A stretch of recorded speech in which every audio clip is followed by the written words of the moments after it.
But as for exactly where the positioning is, as long as you're up there somewhere and it's not on top of a puddle, because melee needs to go in and beat its ass, then cool. And then Blue and I can take care of the rest.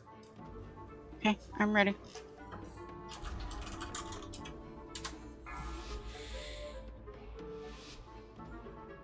Yeah, we got the fight, we just gotta get it tight. That rhymed. Hey. Hey. Can't lose after that. Unfortunately, they did lose.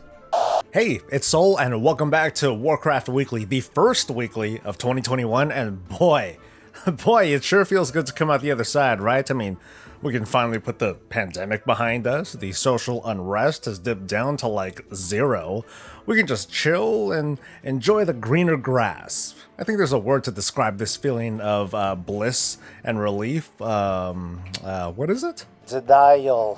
Yes, denial. But the world of Warcraft kept spinning despite taking a week off, so let's give a hearty thanks to everyone who helped support the channel, including new patrons Z, and Amanda, and Siegfried, and James.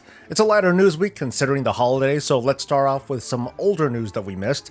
The creator of the add-on Mythic Dungeon Tools was under fire for removing critical data from its add-on and only making it available to patrons and Twitch subscribers. The add-on lets players plan out and share routes through dungeons and provides useful information like what mobs appear, and where, and what their abilities are, and so on and so forth. This sort of action is not unheard of though. We've seen top streamers monetize their LVY or their weak aura profiles, which in my opinion is pretty dubious considering that the actual add-on creators don't get a cut out of it. But they get tons of exposure, right guys? Now, spray them Prime subs all over my face, But in the case of Mythic Dungeon Tools, the data being paywalled didn't contain user-generated information like the most optimal routes or the pull order, but the very basic information like mob and ability data. Not only is that critical to the basic functionality of the add-on, it's Blizzard's data, and no one owns that. It's like being handed a free book, like when you open it all the pages are blank except for the first page that tells you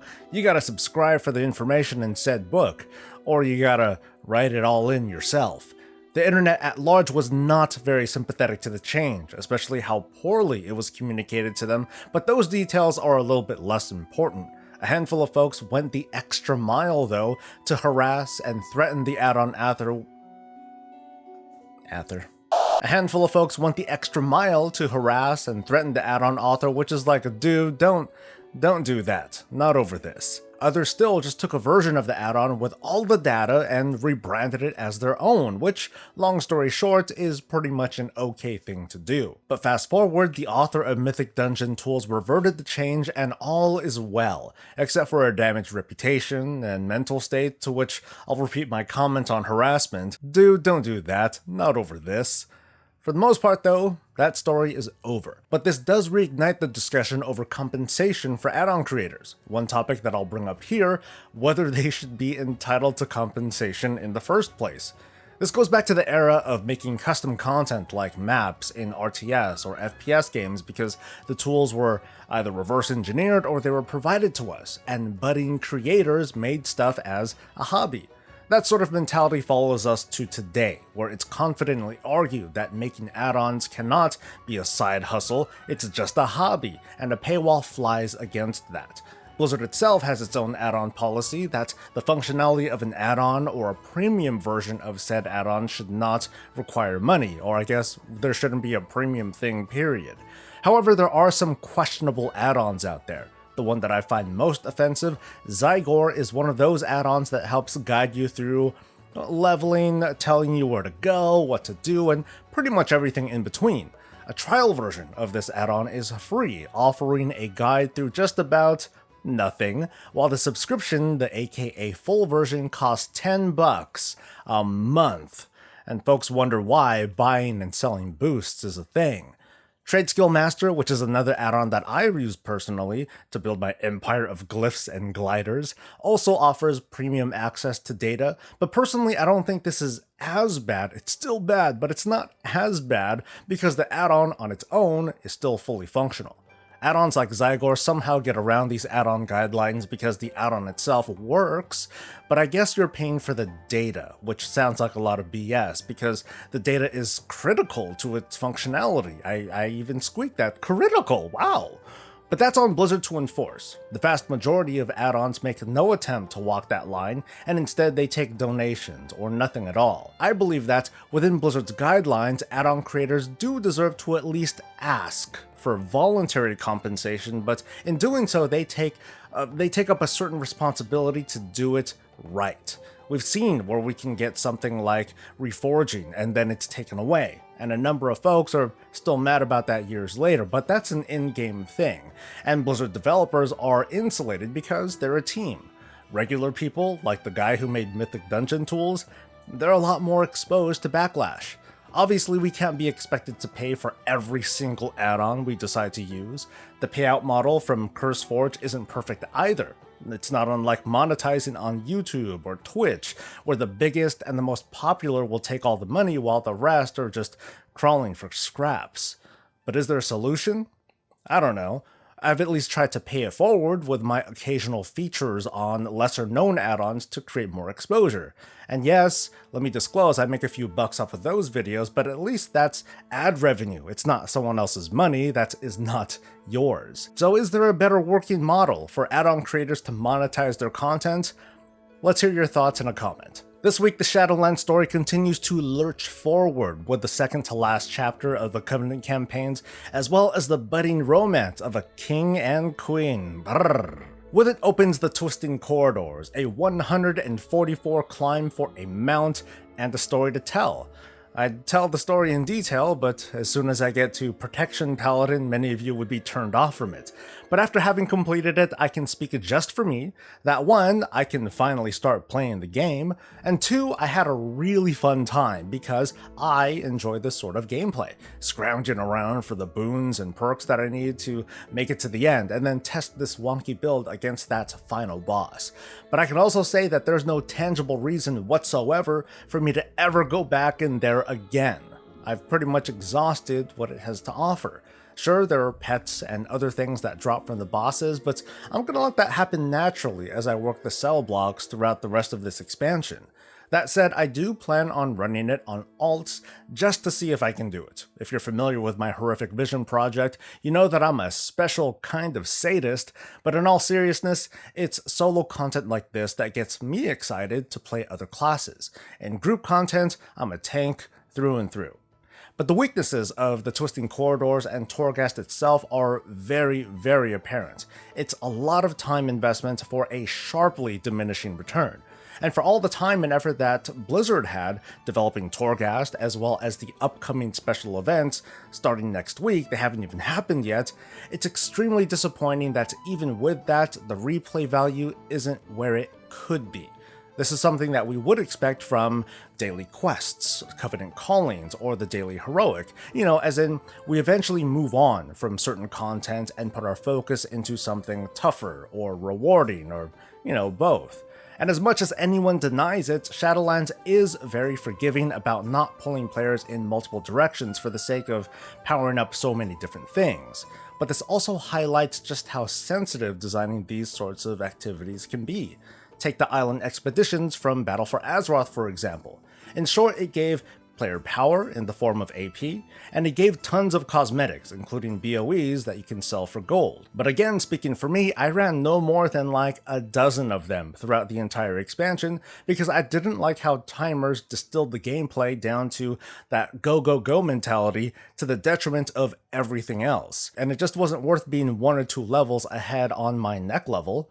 If islands were considered as a run, Torghast is a crawl, which not everyone is getting accustomed to, nor are they used to the notion of failing either. Put those two together, and you have some really bad feelings if you climb to the 18th floor only to get slapped, or to not have what you need to outdamage that one boss's heal. That one dude in Mortrugar, you know who I'm talking about. All that work for not enough stuff. So I'm with you on that critique 100%, and I've shared my thoughts in my earlier patch predictions video that it would go a long way if Blizzard were to just take that same reward system from Island Expeditions and threw it into the Twisting Corridors. I'm gonna get more specific this time, so imagine this. Imagine you walk into Torghast and you see a vendor. This vendor works just like the island vendor, rotating rewards and loot boxes. The rewards themselves are themed after the 6 cell blocks.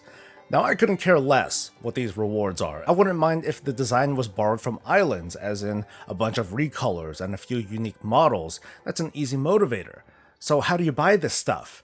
Well, you would get it with yet another currency, which I will call Torg Ash. Get it? Anyway, why not Stygia, you ask, right? Easy answer to that is thanks to the socket upgrades that you can buy with Stygia, making an endless Stygia farm instantly produces some really degenerate behavior. Say what you like in the comments, but there's no denying that. Now you get this Torg Ash from running both cell blocks and the Twisting Corridors.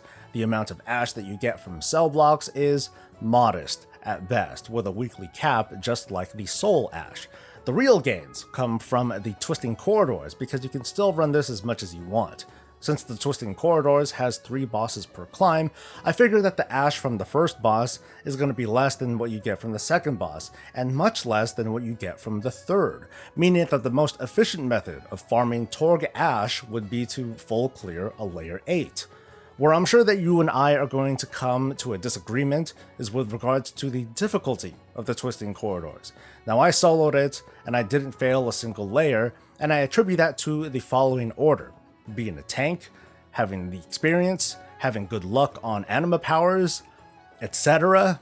And then at the bottom, gear, because gear matters up until the 3rd floor of the climb, and then it all gets crazy from there.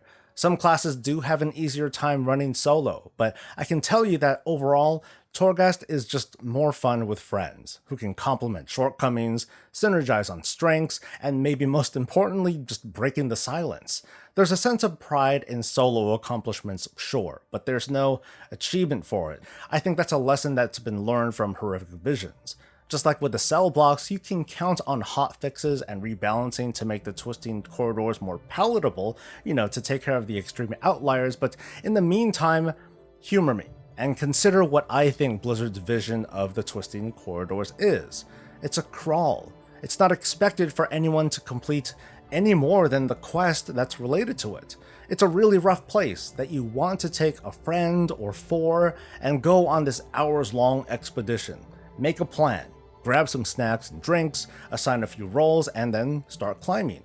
In the meantime, show off some of the dope-ass powers and synergies to your friends, and relax, knowing that taking your time and being methodical is going to be your key to survival. This is not Mythic Plus. Of course, you may not agree with me, and that's okay. And that's the show. So while news of an upcoming PTR have not surfaced as I hoped, it seems like there's been activity to suggest that something will be happening soon. Small changes to test realms and renaming the Shadowlands beta forum to the Shadowlands PTR forum make me more confident that the season of PTR updates is just around the corner, giving my life meaning once again. Right now, WoW is on path to a regular patch schedule, starting with a major patch, 9.1. But given the Shadowlands delay, the pandemic and such, is there a possibility that we'll see a minor patch first, a 9.0.5? I mean, story-wise, I can see the storylines from the Covenant campaigns converge into something like a small 2 to 3 boss raid. We could see certain characters that we've seen in the campaigns who we're looking forward to someday farm for transmog, or it could be a direct attack on Oribos, turning the entire area into a raid instance. Of course, I'd love to hear more of your speculation below, because at the moment, nothing is off the table. So I want to thank you for letting me be a break from what might still be a very warped and crazy and maybe depressing reality. We might be experiencing 2020.1, but you can count on me on continuing to bring you some news and whimsy and all things Warcraft. Tune in next week for what's going to happen in week 8 of Shadowlands, so don't forget to subscribe to the channel. Like the video if it was okay, consider signing up as a patron, and join me over on Twitch to hang out. I'll see you soon. Until then, stay safe, stay healthy, and stay breezy.